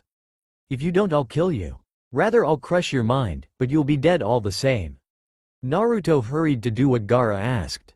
He shoved his hand in the water and nearly pulled it back out. The water was beyond freezing. But he didn't yank it out. Instead, he thought of his memories as Gaara had instructed. The water began to change. His hand sent ripples through it. An image began to form. A face, his face. It's me, he said in wonder. Of course it's you. They're your memories, the redhead replied dismissively. Now show them to me. Show me who you really are. Naruto obeyed. The icy water sent waves of pain into his arm. The latest memories were first. How he'd threatened Kiba, meeting Itachi and his conversation with the Hokage. The creation of his world. It kept going along at a steady pace. Years flew by in minutes. So much of it was the same. The same people, the same hatred, and the same pain. Then he reached the memory of that night. Naruto watched transfixed as the image showed his younger self running away from the apartment that was now up in flames. He saw it go back to him standing over the body. His eyes widened as his younger self screamed in agony, pulling at his hair. Naruto didn't want to see this. Didn't want to admit it. He pulled his hand out of the water. Sand began to fill the oasis once more. But the memory still played. It played to its finish even when the sand almost completely covered it. Naruto saw a red eye with a slit instead of a normal pupil before the image disappeared. But it was too late. Gaara knew. He knew Naruto's greatest secret. Not even his dad knew. Gaara gazed at him and Naruto felt tiny under those eyes. You fractured yourself. But you're still alone, the redhead stated like it was a simple fact. Naruto flinched. It was true. He was alone. It didn't matter how many of him there were. It was just him. You're just like me. Naruto looked up at Gaara. The other boy had a twisted smile on his face. You've got a monster too, he laughed. Guess that makes us brothers in suffering. Just like he said. Just like who said? I don't have a monster inside me. Gaara stared at him in disbelief. Really, I don't. I only have his power. The dark gift. The dark gift, that's a good name for it. I usually just call it Shukaku. His face twisted into a snarl, though the demon would have me call it mother. It talks to you? The Kyuubi, he's gone. Just because it's a demon doesn't mean it's stupid little brother. Sounds like your demon's soul was taken away. Otherwise it would talk to you too. Gaara turned and began walking away. When he was a good distance away, he turned back and looked at Naruto as if to say, are you coming? Naruto had to run to catch up with the other boy. Little brother, what is your reason to exist? Gaara asked as Naruto fell into step beside him. The blonde nearly stumbled and fell on his face. First he was being called brother and now this? My reason to exist. Why do I exist? He just didn't know. He kept thinking and looking for an answer but all he saw was darkness. No one acknowledged him. No one gave a damn about him. Indeed, why then should he continue to exist? Then he saw an image. It was his world, only he wasn't alone anymore. Naruto was sitting on the beach staring at the sky. Sasuke was sitting next to him, burying his older brother in the sand.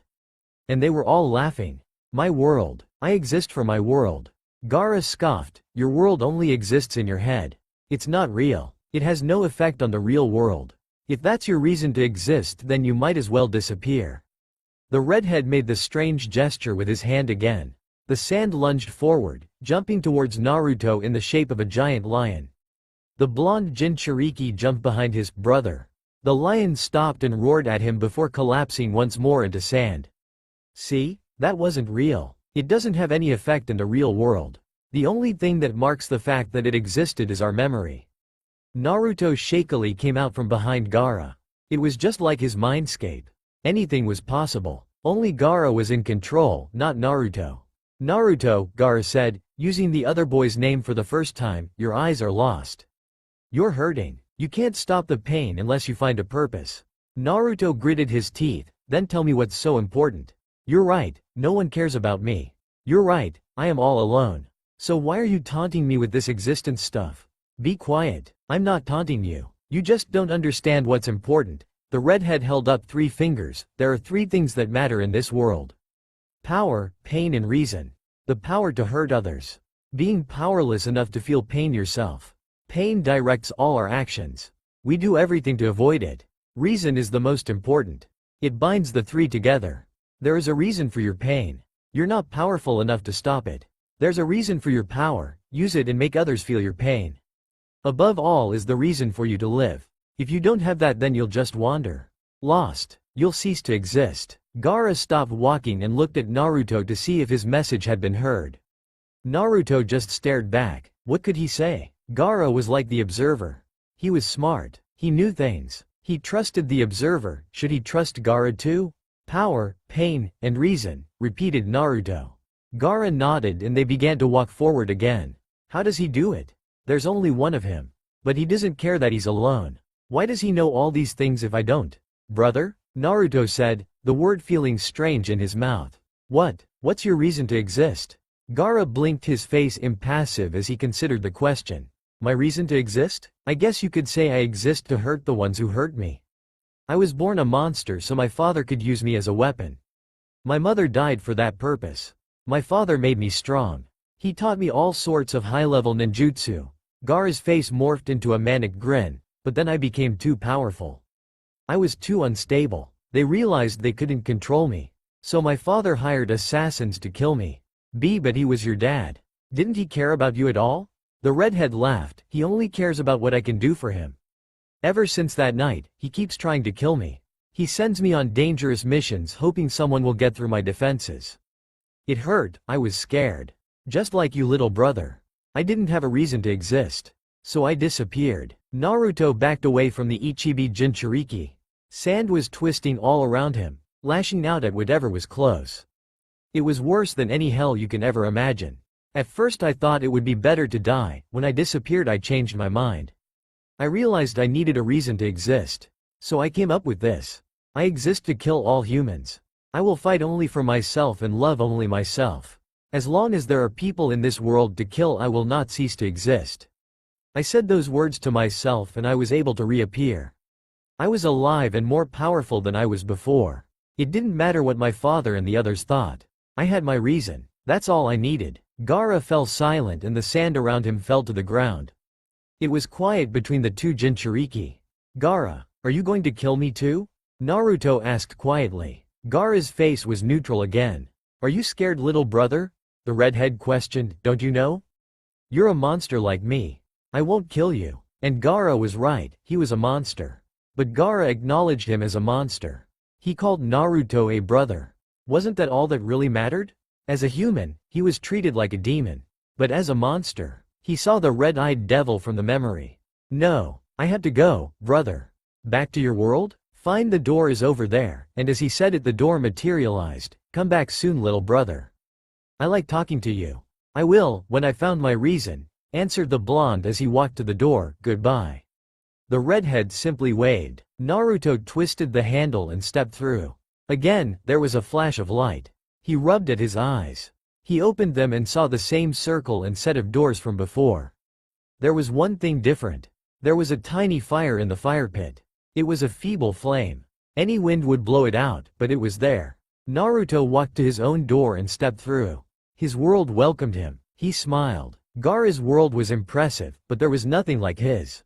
He walked on the water back to the beach. There were 2 figures waiting for him. The first was the observer. The other was another version of him. It looked angry and its red eyes glowed in the darkness of the night. Naruto thought of him as Rage. What took you so long? This version of him snapped. You should know. You're him, the observer retorted.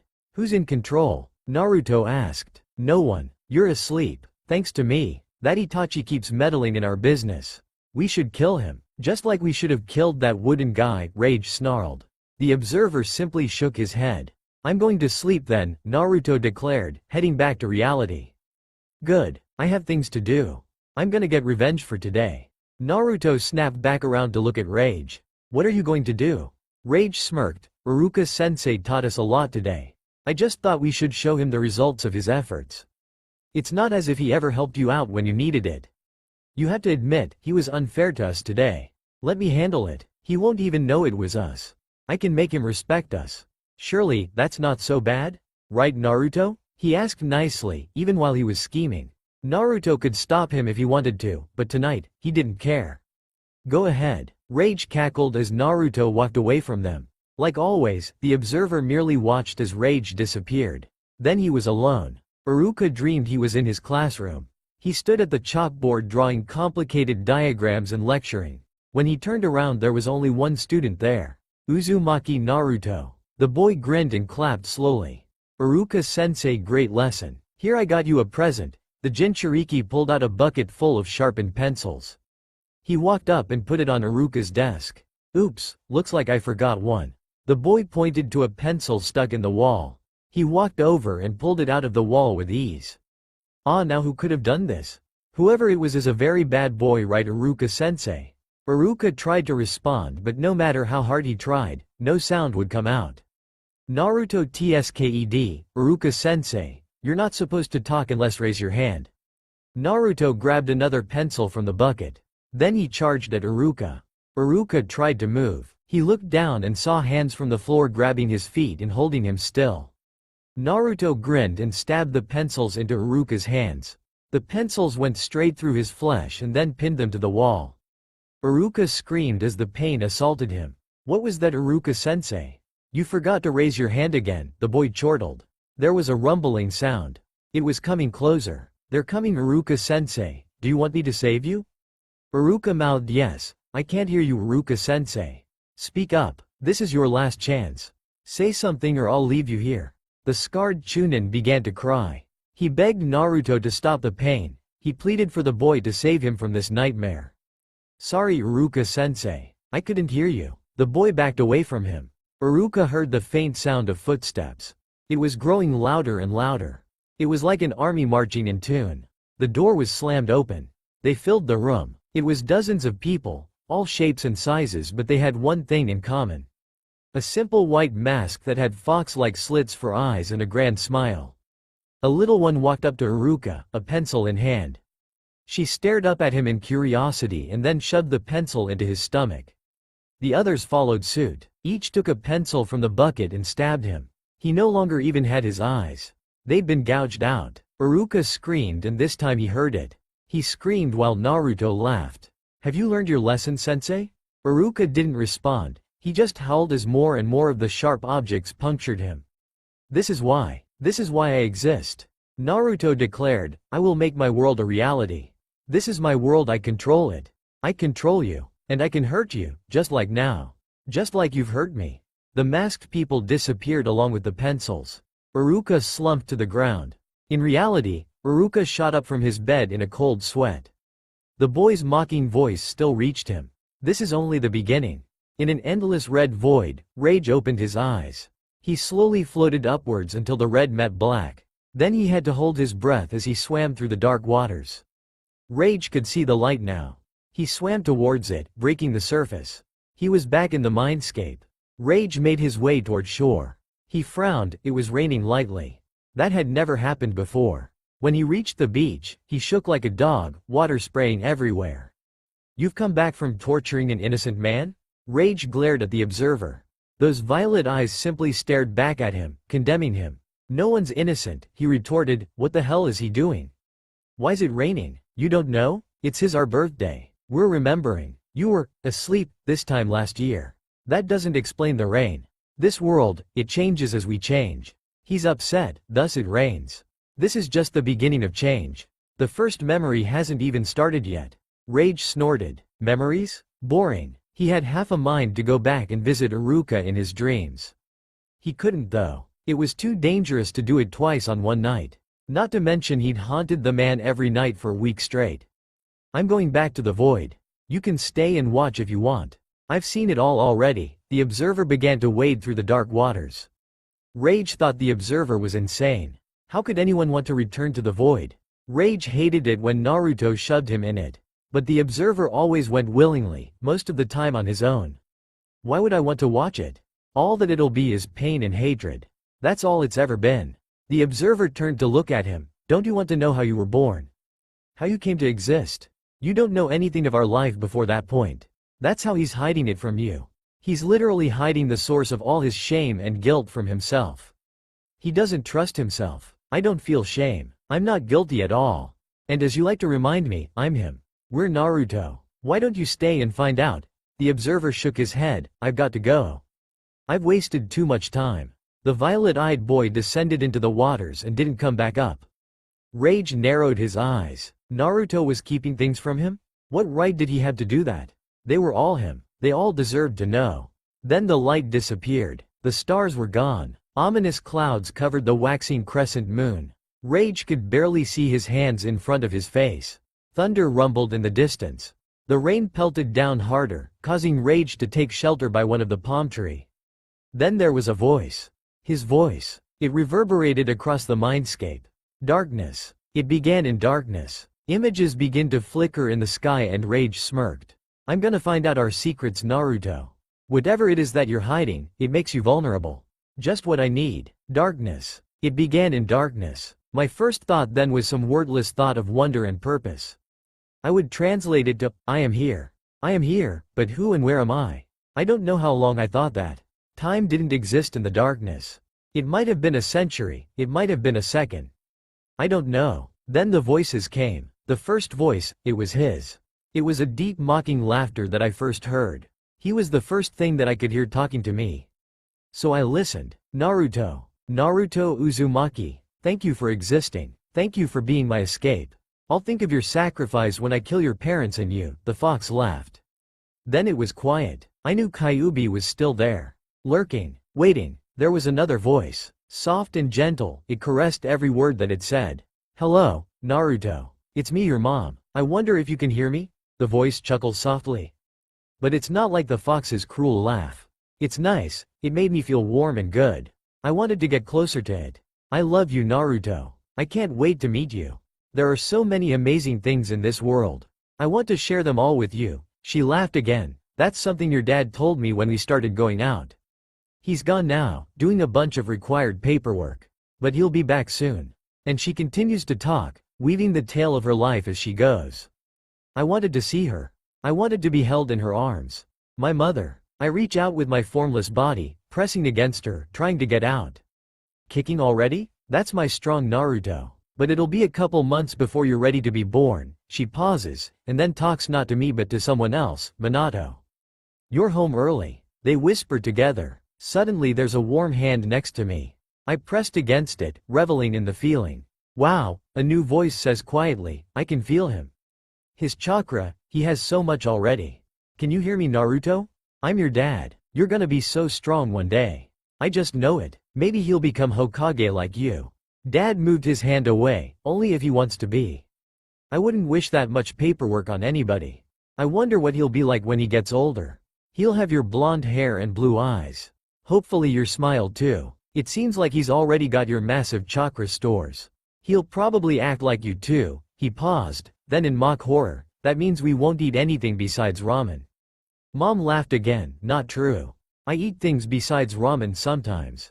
The last time you ate something other than ramen was 2 days ago. I cooked. Well, I'll cut down when he's born. I guess 2 ramen fiends wouldn't be that good. Oh, she exclaimed, Naruto, I met one of your friends today. I leaned up against her again. I wanted the warm hand back. Who are you talking about, Kushina? Makoto's little boy, Sasuke. She was able to leave the hospital today. I saw her with the baby and Itachi as they were leaving. Ah, Itachi. That little toddler is so serious. What happened? He was holding Sasuke and I asked if I could take him for a second. He looked up at me and said, "Only if you be careful."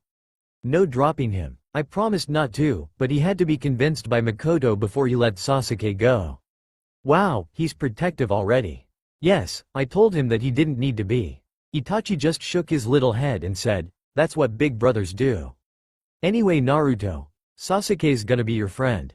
I spend way too much time around Makoto for you boys not to be, she laughed. A big brother, eh? You won't have one of those, Naruto, Dad stated sadly, putting his hand back, but maybe we'll convince your mom to give you a little brother or sister. Minato. And they were so happy and laughing. I wanted to be there with them.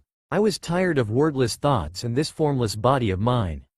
Then the fox's voice returned. You're right, he'll be strong like both of you. Only, he'll be a monster like me. Everything went cold. I knew I wasn't the only one who heard that. Something shifted, and the energy around me is askew. Then something amazing happened. I could see. It wasn't just darkness either.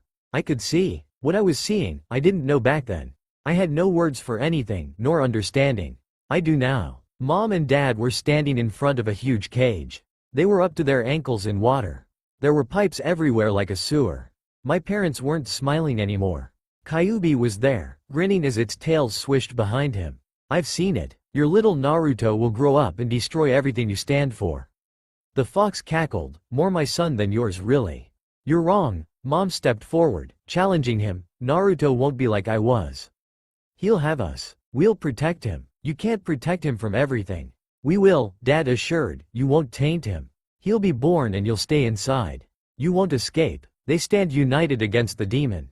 The me from the present wants to run to them, warn them, hold on and never let go. But I can't. I can only watch, a shade from the future. This is where the first memory stops. Where it's always stopped. Then something that never happened happens. A new action takes place within a memory. Time stops. My parents no longer move or breathe.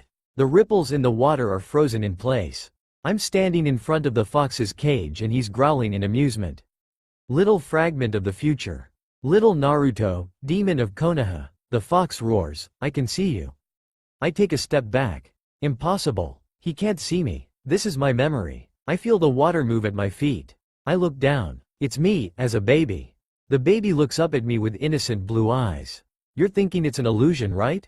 But it's not. I'm here. I'm talking to you on your 8th birthday. Kyuubi smirks, tails now thrashing wildly against his cage bars. You're thinking that I'm dead. You think I only gave you the dark gift. Well, you're wrong. What do you want? It's not possible. Dad got rid of you. He stole your soul. You're both dead. The baby yanks at my pants, like it wants to be picked up. I ignore it. I am gone in the future. This is a memory. One you've never remembered until now. You weren't ready before. Really, you're still not ready, but I have to let you know now. Let me know what? He doesn't answer. One of his tails pokes through the bars. The baby reaches for it. I smack the tail away and stand between it and the baby. Kyuubi smiles. He reaches through the bars with his claws this time. He's holding a box. It's small and red. He pushes me away easily. As I fall to the ground, he presses the box to the baby's chest and it disappears. You can't open it now. It will open soon though. Crazy. This is crazy, I whisper to myself, can't be happening. A memory within a memory? Kyuubi snorts, everything is possible. A memory within a dream. A future that changes the past. The lies that weave together to form the inescapable truth. Don't tell me impossible, boy. The memory begins to end, and everything is thrown into chaos. Colors run and black holes start to appear. My parents and the baby me vanish. We'll meet again, boy, he promises, then he too begins to vanish. The last I see of him are his red eyes looking at me, so sure I'll do what he wants. Then I'm flung into the next memory in the sequence. Rage hung onto the tree's trunk as wave after wave crashed into him. Lightning flashed in the distance and the following thunder threatened to break his eardrums. He blearily opened his eyes to the turmoil in front of him. The ocean frothed and attacked the shore like a vicious animal. He was doing all he could to escape it. It was worth it. These memories were worth it. Already he had learned so much. It didn't matter how drenched he got. It didn't matter because this pain was nothing compared to everything else he'd been through. This all you got, Naruto? You can't get rid of me that easily. Rage roared at the indifferent black skies. Show me all your goddamn secrets. Lightning struck again. This time its target was the red-eyed boy screeching up at the heavens. Rage screamed as the electricity surged through him. A second of pure agony and then it let him go. He fell to the ground, a burning carcass. The thunder this time was like a parent scolding a mischievous child. Rage growled softly. He tried to get up, telling himself that pain was imaginary. Still he couldn't, so he settled for leaning against the now blackened palm tree. I don't care what you do to me. I can take it. We can take it. Now show me, and obediently the skies resumed the memory sequence. Kyuubi, you stay in. Naruto, come out. Dad shouted in frustration. There were so many voices and people. Kyuubi's was the loudest. He was roaring in defiance, doing his best to escape and kill all of us. But he's failing, and I could see. I could see the light. I am born. I am alive. But instead of being in the arms of mom or dad, I'm in Madara's. He's so cold and everything about him feels wrong. He wanted to kill me. Him and dad argue. Dad saves me from Madara and he teleports us back home. Stay here Naruto, stay safe, and he's gone again. Even without being there to witness it, I know things are changing as fast as they stay the same. Just the beginning of an end. An end to the beginning. Dad's back. This time he's got mom with him. He lays her down next to me on the bed. Minato, you've got to stop him. I know. Dad throws on his white and red cloak. I'll be back. With another yellow flash, he's gone again. Mom looks at me with tired eyes.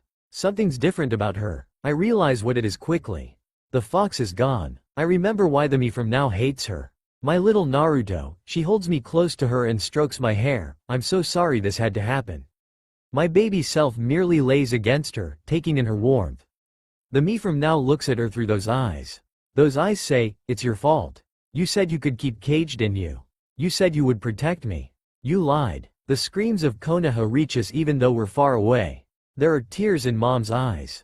I bet she's wondering how many of her friends are already dead. It's your fault. You let him out, is what I want to shout at her. I want her hands to be as cold as Madara's were.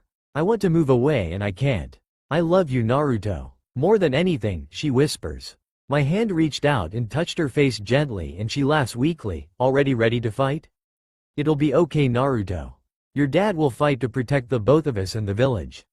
And she's right. Dad never breaks his promises. Dad never lies. Dad's a hero. And he's back again, blindingly fast. He grabs mom and me and flashes out of the house. Just then the fox crashes down on it. Dad's tired and mom's coughing up blood. Still she manages to trap the Kyuubi in a giant chakra net. I still have a little chakra left. I can seal the fox back into me. Then it'll disappear for a while at least. That's the only way both of you can survive, she says stubbornly. I wish she would. I wish that's what had actually happened. At least I'd have dad. I wouldn't be alone. Dad starts to cry. You made me a husband. You made me the Hokage. You made me this boy's father. I can't let you go like this. Minato, you've made me so happy. I'm glad that we got to be together this once. Whenever I thought of our future I was filled with joy. And right now, I'm still happy. It's our son's birthday. I had to do this for Naruto. No, he wipes away the tears. It's a father's job to protect the family. That's what I plan to do. You can seal the last bit of your chakra into Naruto. That way you'll at least be able to meet each other. He'll need a mother's love Kushina. What about you? You could be alive for him. He needs a father too Minato. If you seal the fox away like that then it'll come back without a Jinchuriki. It'll disrupt the Biju balance. I have an idea. They start talking about seals and complicated things. Kyuubi growls and fixes one of its eyes on me. Dad is hastily drawing a seal on my stomach and doesn't notice. When he's finished with mine, he makes a similar seal on his own. The Biju chooses that moment to strike. A giant claw descends on us all. Killing intent swallows everything whole. My baby self wails. The tip of the claw is less than a centimeter from my head. Impaled on it is my mom. If this is a job for the father, then the mother should do it even better, mom says, coughing up blood. Dad looks up at her in horror. No, no, I'm so glad you're both safe. Damn humans, growls the demon. My parents ignore him, focused only on each other. I love both of you so much. Keep him safe Minato. Thanks for everything. She closed her eyes and fell limp. Dad is still shocked, still looking at her like she'll pop up again and everything will be alright. Kyuubi wrenches her off his claw and she falls to the ground, blood splattering everywhere. No, no, Kushina. He's so angry and sad at the same time. Somehow he pulls it together and stands up. I'm still in his arms. I looked up at his determined face. A man who has nothing to lose. That's who he is now. Seal. The world explodes with light. When I come to, I'm in a white void. The Kyuubi and Dad are fighting. The fox keeps swiping and slashing at him, but Dad's too fast for that. The fox roars in frustration and it sends Dad flying back. You'll accomplish nothing by doing this, even if you do succeed. No matter how many times you seal me, I'll escape. You're right, Dad admits, you escaped every Jinchuriki so far. That's why I'm going to stop this cycle. Dad rushes towards the fox, chakra spiraling in his palm. Kyuubi tries to hit him with one of his tails but Dad vanishes. He keeps flashing back and forth all around the confused Biju. There's suddenly over 100 afterimages of Dad and the original, each holding a sphere of chakra. Hira Ishin level 3, he whispers, then each afterimage attacks the fox, Rasengan. Kyuubi roared as each Rasengan tore into him, finally dropping to the ground, thoroughly pummeled. Curse you Minato, he mutters. No, curse you Kyuubi. You ruined Kushina's life while you were in her. Now it's your fault she's dead. The demon began to laugh, and I'll do the same to little Naruto. All you're doing is passing on the Uzumaki curse. You won't touch my son. He won't even know your name, Dad vowed. He teleports to where I'm sitting and picks me up once more. Then we're back, facing the fox as it wearily rises to its feet again. Seal, he says calmly. Suddenly there's a vacuum originating from my seal and it's trying to suck up the fox. Kyuubi tries to get away, but it can't. Then the demon blurs and it's like there's two of him. It's his chakra. Dad's sealing the fox's chakra inside me. The chakra gets sucked up easily and vanishes inside the seal. The fox growls weakly. What remains of the great nine-tailed Biju is an emaciated-looking animal. The demon looks at me and I'm reminded of the memory where he addressed me personally. He's observing me like he knows everything about me. He's thinking hard and he finally comes to a decision. Kyuubi finally says, no one can break you if you're already broken. Seal, Dad says again. This time Kyuubi himself gets sucked up into the seal. With a final roar, he disappears forever. Dad drops to his knees, breathing hard. He coughs and blood splatters on my hands. Sorry Naruto. Looks like this is it. He smiles. We taught that old fox a lesson, didn't we? Never underestimate a father and his son. There are so many things I want to tell you, but we don't have time. I want you to be safe. That's why I gave you this dark gift. But be careful. Don't use it. Don't ever use that power until someone's taught you to control it. Someone will find out and I'm afraid they'll kill you. I won't even be there to save you. I reach out and touch his face, and his eyes tear up. I'm so sorry for making you carry this burden, Naruto. I hope you can forgive me. Something happens to him. He grabs at his hair in frustration. One of his eyes glows red. He begins to talk again in a voice that is and isn't his, the red eye never leaving my face. Trust no one. Don't ever let anyone know the truth about you. Above all, don't use the power. You are Naruto Uzumaki. You are Naruto Uzumaki and you are alone. You always will be. Dad shakes his head in anger and when he opens his eyes again, they're both blue and he's crying. Naruto. There are so many amazing things in this world. I hope you get to see every last one of them. Don't ever forget, I love you son. And he disappears in a flash for the last time. And I'm alone for the first time. His blood is still on my hands. The void slowly turns red. As I hang there in the endless red abyss, my past self thinks its first thought with words. My name is Naruto Uzumaki. And I am alone. Rage stumbled to his feet. The beach was gone. All that remained was a little island with him and the lone palm tree. My name is Naruto Uzumaki. And I am alone. Shut up, Rage mumbled, then louder, shut up. The memories flashed across the sky at a much more tremendous pace. All showed the pain, hatred and the goddamn loneliness. Why don't you just shut up you big brat? You cry baby. All you say is, I'm alone, I'm alone, I'm alone. Then you whine and think to yourself about how unfair it is. Grow the hell up. I'm ashamed to be you. I hate you. I hate myself. Waves barreled into him, but he was already drenched. He just kept a grip on the tree and shouted at the sky. If you're so lonely, why don't you do something about it? The other day you went up to Sasuke and apologized for what I did. He asked to be friends with you. You know what you said? Do you know what you said? Rage yelled, you said no. You said no, that you were dangerous. You said no, you wouldn't be a good friend. You said no, he doesn't understand. But you are the one who doesn't understand. You blamed us. The parts of yourself that you somehow created. You barely acknowledge us and we're you. Why the hell am I here, Naruto? Why am I you of all people? What do you need me for? The red-eyed boy howled with fury. I can stop the pain and hatred. I know how to use the power. I know how to fight. I know how to kill. And you won't let me. What am I supposed to do, Naruto? A tsunami approaches the tiny isle. It flows into the face of a fox, a snarling face full of hate about to descend on him. Rage simply stood and faced it. You're so weak and I can't protect you because you won't let me. You're such a baby focusing only on keeping dad's promises. Make your own fucking decisions for once. Choose to take a stand for yourself or choose to die like the goddamn coward you are. The tsunami smashes into the island, swallowing it whole. Rage is thrown about in the chaos. He manages to swim upward and find the surface. With a thought, he is able to and does walk on the water. He looks up at the sky. There it is, the memory he was waiting for. Would you like to play a game? Pathetic little him, so desperate for attention. Please? It won't take long, I promise. So powerful and powerless at the same time. The ocean doesn't calm yet. It starts to swirl and spin. Faster and faster. The wind howls in his ears as he runs away from the growing vortex. It's too late, Naruto. You can't stop me now, Rage whispers, eyes never leaving the memory now playing in the sky. Would you like to play a game? I ask Oji-san. Please play with me, please play, please play. Please? It won't take long, I promise, I plead. He looks at me with that serious face of his. I want him to say yes. I need him to say yes.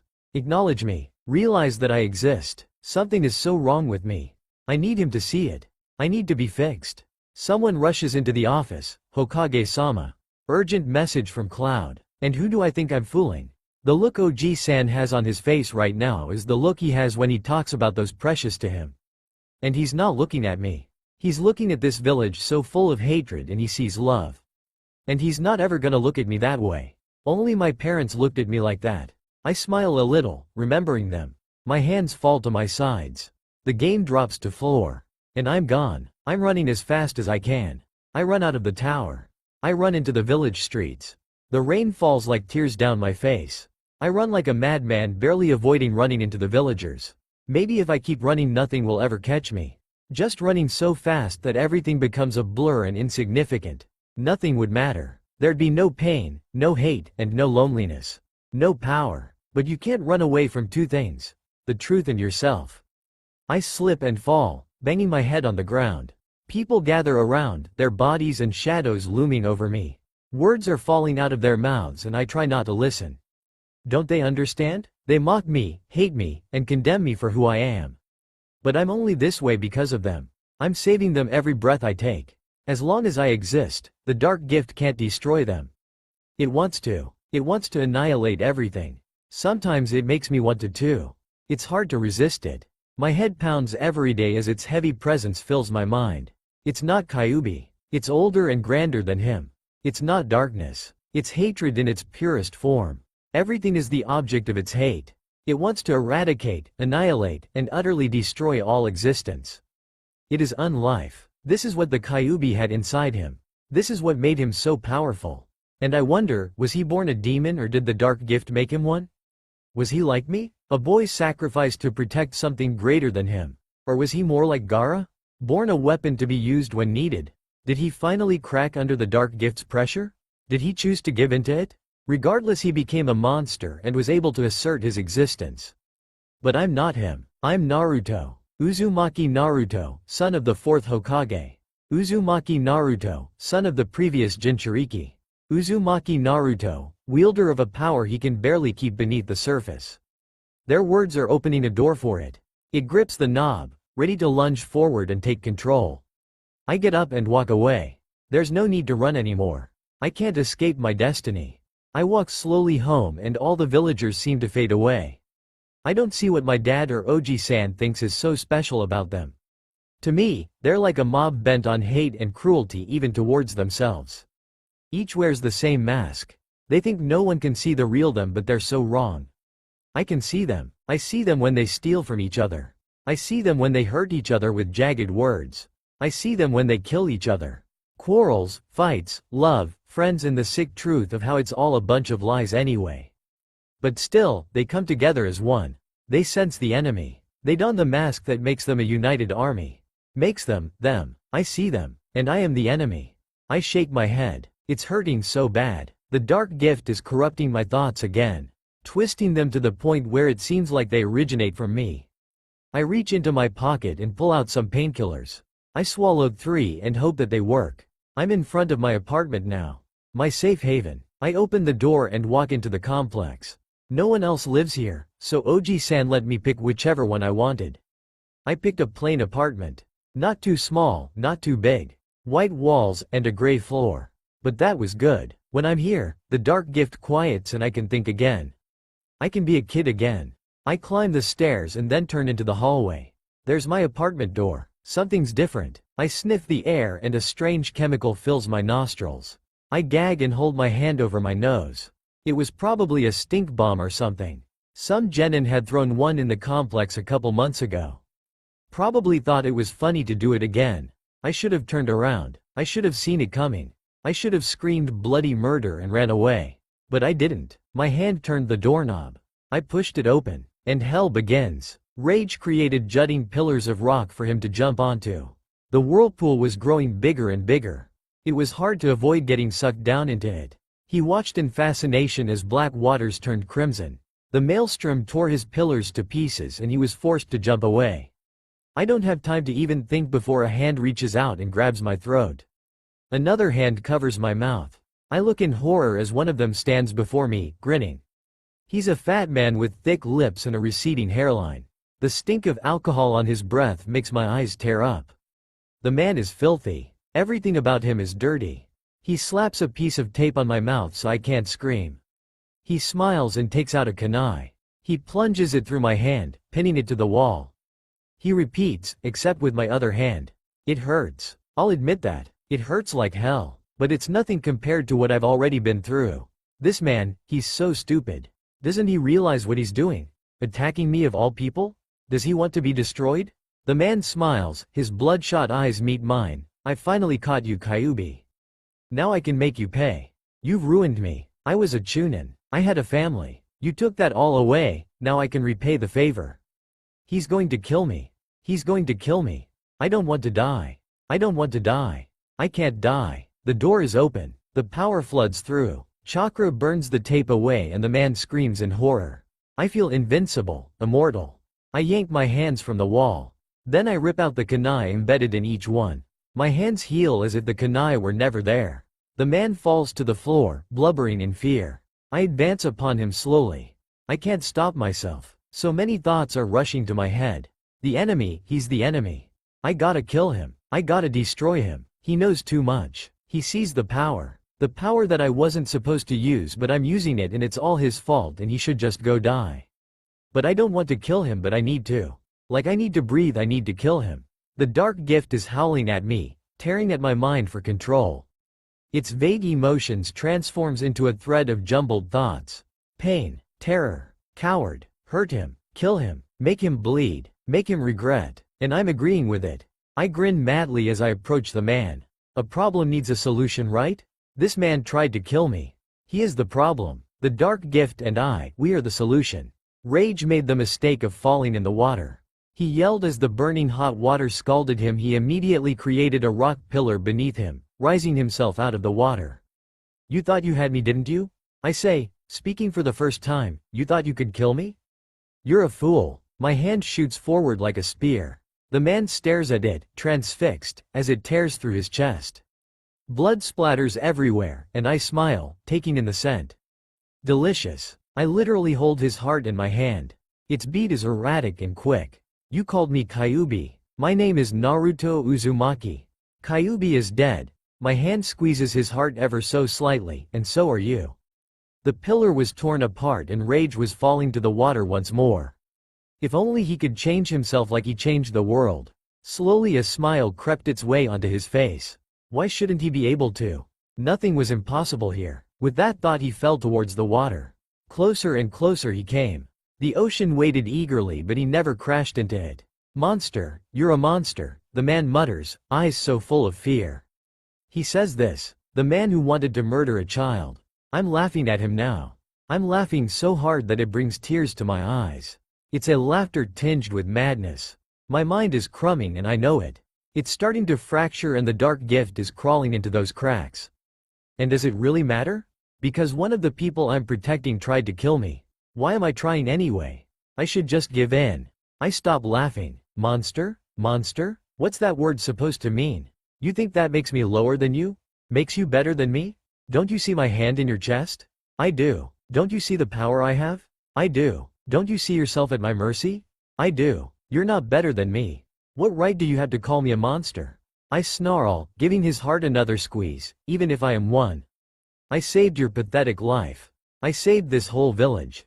Tell me, does it really matter whether it's a demon or a hero that saves the world? The man begins hacking up blood in response. He's so weak. It makes me sick. This is the kind of vermin that the Hokages look at as precious. You know what? I think you're all just jealous. If everyone had this kind of power, I'd be accepted. They want the power but do not understand it. They do not understand it so they fear it. They fear it thus they hate it because it makes them afraid. I use my free hand to tilt his head up at me so we could see eye to eye. Do you want it? Do you want my power too? My dark gift, my dark curse. Rage hovered above the boiling ocean and the vicious Maelstrom. Black bat-like wings extend from his back. Can't get me now, Naruto, he chortled. Too bad. It's mine. I paid for it with blood and innocence. But I let you see it. And everything has a price. So with a grin on my face, I crush his heart. And now there's a corpse on my apartment floor. And now there's a murderer laughing like a madman. And it's me. The dark gift stops tormenting me momentarily. It approves of my actions and is calmed by the blood I've just spilt. My headache eases away and the thin veil of red chakra that covered me disappears. Suddenly I'm so far away, examining the scene like an observer. Someone with a detached sense of reality. I see a boy with blood on his hands. I see tears falling down his face.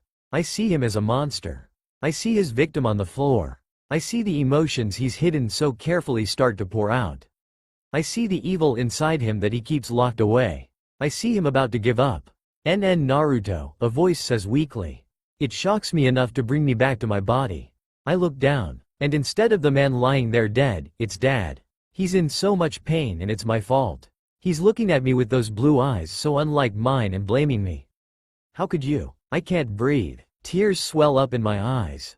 I reach towards him, blood dripping from my hands. He moves away in fear. Why, Naruto? I told you not to. I warned you. You killed this man. You're killing me. I didn't mean to. It was his fault. He wanted to hurt me, Dad. And I was so scared. I had to.